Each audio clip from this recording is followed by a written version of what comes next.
નમસ્કાર દર્શક મિત્રો, હું છું વાહિદ મસદ્દી અને આપ નિહાળી રહ્યા છો હમ ટીવી ભરૂચ ન્યૂઝ। હવે નિહાળીશું આજના મુખ્ય સમાચારો। ભરૂચ જિલ્લાના માછીમાર સમાજ દ્વારા આજે દેવપોઢી અગિયારસના પાવન દિવસે નર્મદા નદીનું પૂજન કરી દૂધાભિષેક કરી માછીમારીની શરૂઆત કરી હતી। ભરૂચમાં જગવિખ્યાત હિલસા મચ્છીનો લાખો રૂપિયાનો વેપાર 4 મહિનામાં થાય છે। ભાડભૂત ખાતે સવારથી જ માછીમાર સમાજમાં ઉત્સવની માહોલ જોવા મળ્યો। માછીમારોએ નર્મદા માતાની સિકોતર માતાજીના મંદિરે પૂજન અર્ચન કર્યું। ત્યારબાદ નર્મદા નદીના જળમાં 200 લીટરથી વધુ દૂધનો અભિષેક કરી 151 મીટર લાંબી ચૂંદડી અર્પણ કરવામાં આવી। નર્મદા મૈયા અને દરિયાલાલને સારી માછીમારીની સિઝન માટે પ્રાર્થના કર્યા બાદ ભાડભૂતના અંદાજે 6000 માછીમારો 1200 બોટ સાથે માછીમારી માટે રવાના થયા। સારા વરસાદને કારણે નર્મદા નદીનું પાણી શુદ્ધ અને નિર્મળ બનતા આ વર્ષે માછીમારીમાં સિઝન સારી રહેવાની આશા છે। હિલસા માછલી મૂળ દરિયાની વતની છે, પરંતુ દર વર્ષે જૂનથી ઓગસ્ટ દરમિયાન ઈંડા મૂકવા માટે નર્મદા નદીના મીઠા અને નિર્મળ પાણીમાં આવે છે। આ સમયગાળા દરમિયાન હિલસા માછલીની મોટી સંખ્યામાં આવક થતા ભરૂચ જિલ્લાના હજારો માછીમારો માછીમારી કરી પોતાની આખા વર્ષની રોજગારી મેળવે છે। ભાડભૂતના માછીમારો દ્વારા પકડવામાં આવતી હિલસા માછલી સ્થાનિક વેપારીઓ ખરીદીને મુંબઈ સહિતના મોટા બજારોમાં પહોંચાડે છે। આજરોજ દેવશયની એકાદશી સમગ્ર માછીમાર સમાજ માટે સૌથી મહત્વનો દિવસ છે। આ દિવસેમાં નર્મદાની પૂજા અર્ચન કરી દૂધાભિષેક કરીને લોકો પોતાની રોજીરોટી મેળવવા માટે ફિશિંગ કરવા જઈ રહ્યો છે। સમગ્ર માછીમાર સમાજ આ દિવસે પોતાની બોટ સ્ટેન્ડ બાય કરીને ફિશિંગ કરી રહ્યો અને આખા વર્ષની રોજગારી મેળવવા માટે કંટ્રોલ મહેનત કરી રહ્યો છે। બીજું કે આ માછીમાર સમાજ નર્મદા નદી પર ભારભૂત બેરેજ બની રહ્યો છે। આ ભારભૂત બેરેજ બનવાથી 20000 માછીમારોની રોજગારી છીનવાઈ જવાનો સંભવ રહેલો છે। એટલા માટે સરકારને મારે એવું કહ્યું છે કે માછીમારોને આ રોજગારી ચાલુ રહે એવી આ લોકોને કામના છે સરકારને। વાલિયા પોલીસે વાહન ચેકિંગ દરમિયાન નેતન તરફથી આવતી બોલેરો પિકઅપ વાહનને રોકી તપાસ કરતા 9.5 લાખનો વિદેશી દારૂ મળી આવ્યો હતો। વાહન મળી 15 લાખ ઉપરાંતનો મુદ્દામાલ કબજે કરી ડ્રાઈવરની અટક કરી હતી। ડ્રાઈવરના જણાવ્યા મુજબ બ્રિજ નજીક કોઈક રાજુ નામનો વ્યક્તિ આ ગાડી લેવાના માટે આવવાનું હોવાનું જણાવ્યું હતું।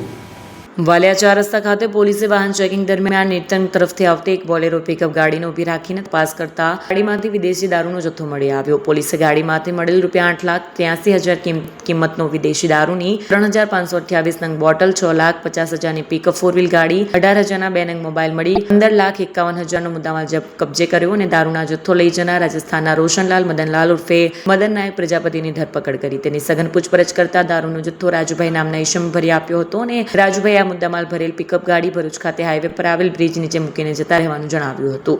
પોલીસે રાજુ નામના ઈસમને વોન્ટેડ જાહેર કર્યો છે। અંકલેશ્વરના કાસિયા માંડવા સહિતના અમરાવતી નદીના કાંઠા વિસ્તારના ગામોના ખેડૂતોની જમીનનું ધોવાણ થતા તેઓ ધારાસભ્યને રજૂઆત કરતા ધારાસભ્ય જાત નિરીક્ષણ કરીને આ અંગે અધિકારીઓને રજૂઆત કરવાની વાત કરી હતી। અંકલેશ્વરની અમરાવતી નદીના કાંઠે આવેલા કાશિયા માંડવા ગામમાં દર વર્ષે નદીના ધસમસતા પાણીના પ્રવાહને કારણે ખેતીલાયક જમીનોનું મોટા પાયે ધોવાણ થઈ રહ્યું છે। ચાલુ વર્ષે પણ ચોમાસા દરમિયાન નદીના જળસ્તરમાં સતત વધારો થતા હજારો એકર ઉપજાઉ જમીનનું ધોવાણ થયું છે, જેના પગલે સ્થાનિક ખેડૂતોમાં ઘેરી ચિંતાનો માહોલ વ્યાપી ગયો છે। કાશિયા અને માંડવા ગામના ખેડૂતોની આ વેદના કોઈ નવી નથી। છેલ્લા 30 વર્ષ કરતાં પણ વધુ સમયથી આ વિસ્તારના ખેડૂતો જમીન ધોવાણની ભયાનક સમસ્યાનો સામનો કરી રહ્યા છે। સ્થિતિની ગંભીરતા અને ખેડૂતોની રજૂઆતને ધ્યાને રાખી ભરૂચના ધારાસભ્ય રમેશ મિસ્ત્રી, પ્રાંત અધિકારી ભવદીપસિંહ જાડેજા, મામલતદાર રાજન વસાવા સહિત સિંચાઈ વિભાગના અધિકારીઓ કાશિયા ગામ ખાતે નદી કાંઠાની ધોવાણગ્રસ્ત જમીનોની રૂબરૂ મુલાકાત લીધી હતી અને ટાગ મેળવ્યો હતો। ધારાસભ્ય રમેશ મિસ્ત્રીએ જણાવ્યું કે નદીના પાણીના વેગથી થતું જમીન ધોવાણ અટકાવવા માટે ટેકનિકલ ધોરણે ગેબિયન વોલ બનાવવાનું આયોજન હાથ ધરાયું છે। આ માટેની ખાસ ડિઝાઇન રાજ્ય સરકાર દ્વારા મંજૂર કરી દેવામાં આવી છે। આ વોલનું નિર્માણ પૂર્ણ થતાં છેલ્લા 30 વર્ષથી ચાલતી જટિલ સમસ્યાનો કાયમી ઉકેલ આવશે। મારું નામ અંકુરભાઈ વસાવા છે। હું ભરૂચ જિલ્લાના કાશિયા ગામનો રહેવાસી છું। હવે ભરૂચ જિલ્લાના કાશિયા ગામનો મોટામાં મોટો પ્રશ્ન હોય એક જમીન ધોવાણનો પ્રશ્ન છે। અંદાજિત 30 થી 35 વર્ષથી ખેડૂતોની જમીનનું ધોવાણ થાય છે, પણ આજ સુધી કોઈ કામ થયું નથી। પૂર્વ ધારાસભ્ય દુષ્યંતભાઈ પટેલ પણ આવીને જોયા છે, કલેક્ટર સાહેબ ગૌરાંગ મકવાણા સાહેબ પણ આવ્યા છે, તુષાર સુમેરા સાહેબશ્રી પણ આવ્યા છે અને ધારાસભ્ય હાલના રમેશભાઈ મિસ્ત્રી પણ અમને આવીને જાય છે। આ જગ્યા પર આશ્વાસન આપે છે તમારું કામ થઈ જશે, પણ આજ સુધી હજુ કંઈ કામ થયું નથી। હવે વારંવાર આવું જમીનનું ધોવાણ થાય છે તો અમારે કરવું શું? અમારું સંપૂર્ણ જીવન એકમાત્ર ખેતી છે। અમારી પાસે કોઈ ધંધો રોજગાર છે નથી।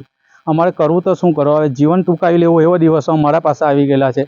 અમને હાલમાં પણ ધારાસભ્ય રમેશભાઈ મિસ્ત્રી આવીને ગયા છે, આશ્વાસન આપ્યું છે કે તમારું કામ થઈ જશે।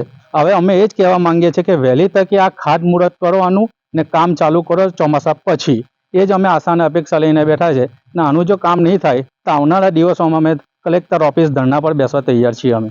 રમેશભાઈ મિસ્ત્રી શું કહીને ગયા હમણાં? હવે રમેશભાઈ મિસ્ત્રી સાહેબે એવું કીધું છે કે પુણેની સંસ્થાને કામ હોય પૂછાવે. એ કામ એવું છે કે ત્યાંથી આપણને મંજૂરી મળી જાય તો તમારું આ જે મોટામાં મોટું કામ છે એ થઈ જાય એમ છે એવું આશ્વાસન આપ્યું છે. આ જમીનો જે છે કેટલા ખેડૂતોની જમીન ગયેલી છે ને આ સિઝનમાં કેટલી જમીન જે છે તે વેણમાં ગઈ છે ને આગલા વર્ષોમાં કેટલી જમીન ગઈ છે? અગાઉના વર્ષની જો વાત કરવામાં આવે 30-35 વર્ષ પહેલાં જે જમીન ધોવાણ 1000 એકર જમીન ધોવાણ થઈ ગયું છે અને હાલમાં જે વરસાદ પડ્યો ઉપરવાસમાં તો અંદાજિત 50 વીઘા જમીનનું ધોવાણ થઈ ગયું છે. એવા કાંસિયા અને માડવાના 2 ખેડૂતોની ભેગા થઈને જમીનનું ધોવાણ થઈ ગયું છે. અંદાજિત કેટલા ખેડૂતો હશે? અંદાજિત 100-200 ખેડૂતો છે આમાં. તમારી શું માંગ છે હવે? અમારી તો એક જ સરકારને માંગ છે કે વહેલી તકે આનું ખાતમુહૂર્ત કરો અને આનું કામ ચાલુ કરો. જો ના થાય તો અમે કલેક્ટર ઓફિસની બહાર ધરણા પર બેસવા તૈયાર છે. આટલા વર્ષોથી તમે રજૂઆતો કરો છો તે છતાં કોઈ નિરાકરણ નથી આવતા. બધા અધિકારીઓ આવે છે, ધારાસભ્યો આવે છે, આશ્વાસન આપીને જતા રહે છે. હવે તમારી જમીન આનાથી વધુ ધોવાશે તો પછી તમે શું કરશો? હવે વધારે જો અમારી જો જમીનનું ધોવાણ થાય તો પછી કરવું શું? અમારે ધરણા પર બેસવા તૈયાર છે. બીજો અમારી પાસે કોઈ બીજો ઓપ્શન જ નથી. તો જ આનું નિરાકરણ આવે. બાકી આ કોઈ નિરાકરણ વહેલું આવે એવું લાગતું નથી. પણ આ આશ્વાસન આપ્યું છે. હવે રાહ જોઈએ છે 2 મહિના ચોમાસાની. પછી હવે શું થાય છે એ સરકારના હાથમાં છે.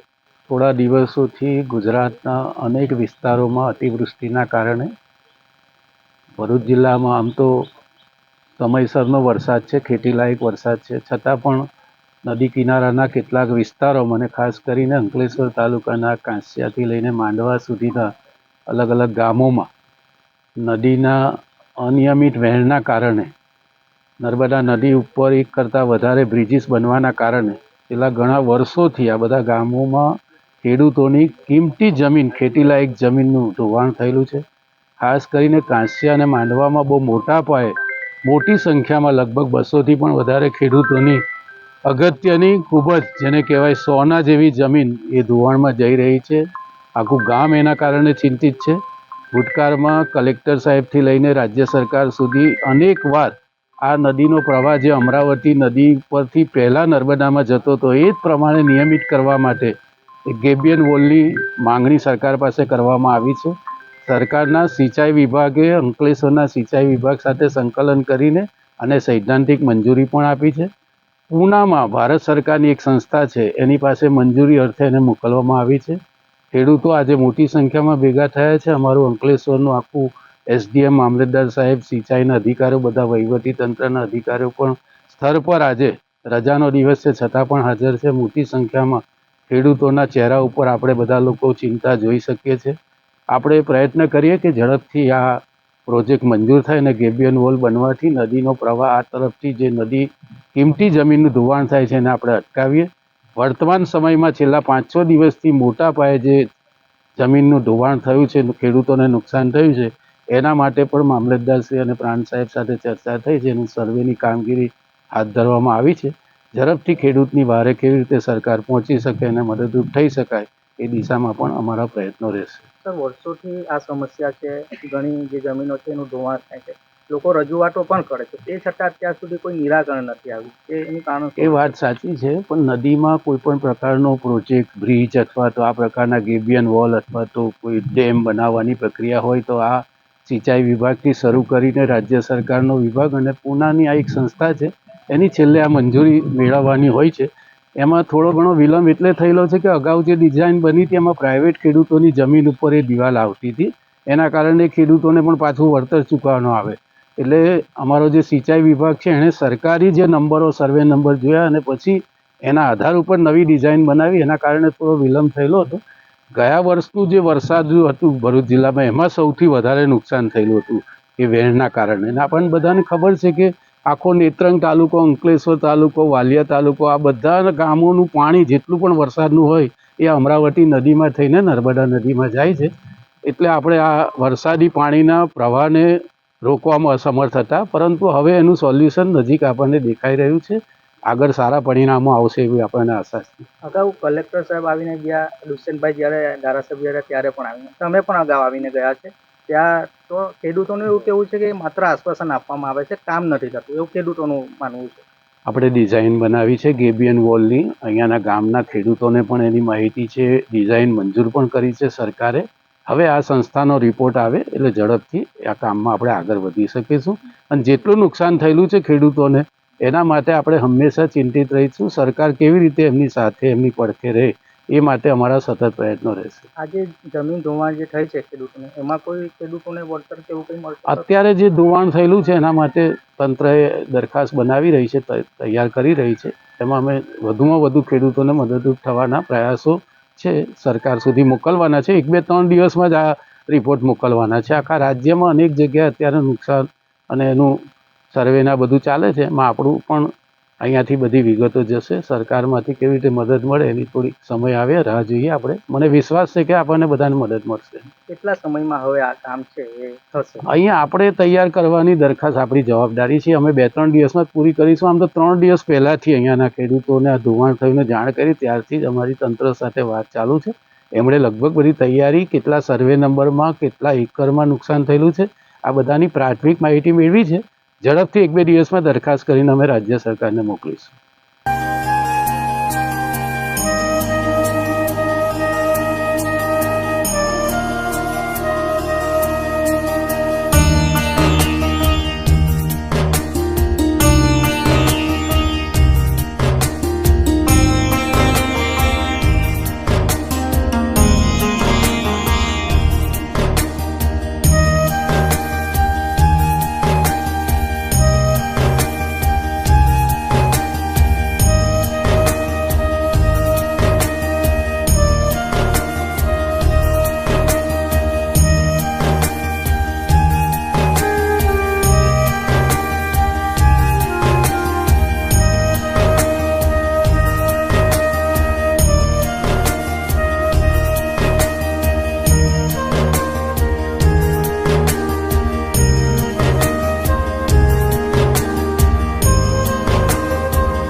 क्या आप अपनी ड्रीम जॉब सर्च कर रहे हैं? तो आपका वेट हुआ खत्म. हमारी कंपनी IICL में है कुछ amazing job openings. IICL are hiring PHP developer, data analytics, UI UX graphics designer, Node.js developer WordPress developer. from all over Gujarat. तो देर किस बात की, अप्लाई करें अभी और बने हमारी डायनामिक टीम का हिस्सा. विजिट करें हमारी वेबसाइट www.iiclindia.com/career या मेल करें अपना रेज्यूमे iiclindia06@gmail.com पर. हमारी टीम में आपको मिलेगा एक इनोवेटिव और क्रिएटिव एनवायरनमेंट ताकि आपकी स्किल्स हमेशा अपडेटेड रहे. Freshers can also apply. Contact now on 7041542766. અંકલેશ્વરમાં ગૌરી રત્ન પ્રારંભ પહેલા હવે ઉપવાસ કરનારી કુમારિકાઓને જવારાનું વાવેતર કરે છે, પરંતુ તેના બદલે હવે તૈયાર જવારાનો ટોપલીઓનું વેચાણ શરૂ થયું છે. આગામી સોમવારથી શરૂ થઈ રહેલા કુમારિકાઓના પવિત્ર ગૌરી વ્રતને લઈને અંકલેશ્વરની બજારોમાં ધાર્મિક માહોલ જામ્યો છે. વ્રતની તૈયારીઓ વચ્ચે વિવિધ વિસ્તારોમાં રેડીમેડ લીલાછમ જ્વારાની ટોપલીઓનું વેચાણ શરૂ થઈ ગયું છે. બજારમાં તૈયાર જ્વારાની એક ટોપલી ₹100 ભાવે ઉપલબ્ધ હોવાથી વ્રતધારી કુમારિકાઓ અને તેમના પરિવારજનોમાં તેની સારી માંગ જોવા મળી રહી છે.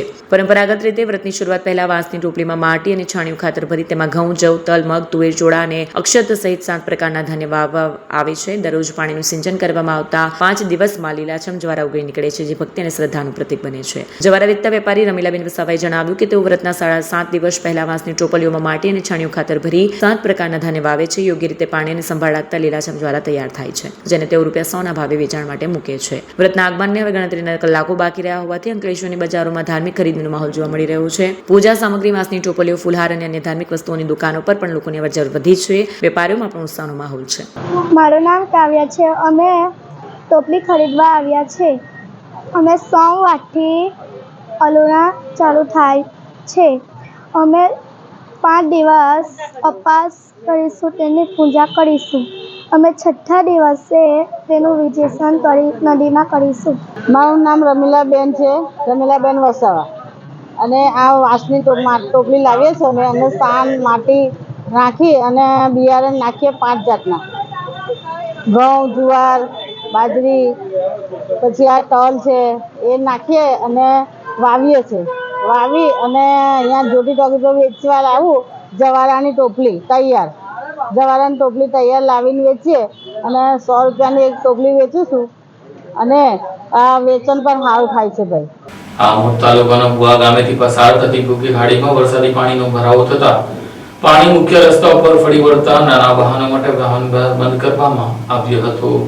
આમોદના બુવા ગામેથી પસાર થતી ભૂખી ખાડીમાં ભારે વરસાદ બાદ પાણીનો પ્રવાહ વધતા ખાડીઓ ઓવરફ્લો થઈ પરિસ્થિતિને ગંભીર બનતી જોઈ તંત્રએ સમયસર અને સચોટ નિર્ણય લઈ 2 વ્હીલર તથા 4 વ્હીલર સહિત નાના વાહનો માટે રસ્તો સંપૂર્ણપણે બંધ કરી દીધો. સ્થળ પર પોલીસ બંદોબસ્ત ગોઠવી લોકોને જોખમ ન લેવા અપીલ કરવામાં આવી. ભારે વરસાદને કારણે ભૂખી ખાડીનું પાણી ગામની ભાગોળ સુધી ઘૂસી આવ્યું, જેના કારણે ગામજનોને દૈનિક અવરજવર કરવામાં ભારે મુશ્કેલીઓનો સામનો કરવો પડી રહ્યો છે. તંત્ર દ્વારા સમયસર કરાયેલી કામગીરીના કારણે કોઈ જાનહાની કે દુર્ઘટના સર્જાઈ નથી. હાલ પરિસ્થિતિ નિયંત્રણમાં હોવાનું જાણવા મળી રહ્યું છે. સ્થાનિકોને સાવચેત રહેવા, બિનજરૂરી અવરજવર ટાળવા અને તંત્રની સૂચનાઓનું પાલન કરવા અપીલ છે.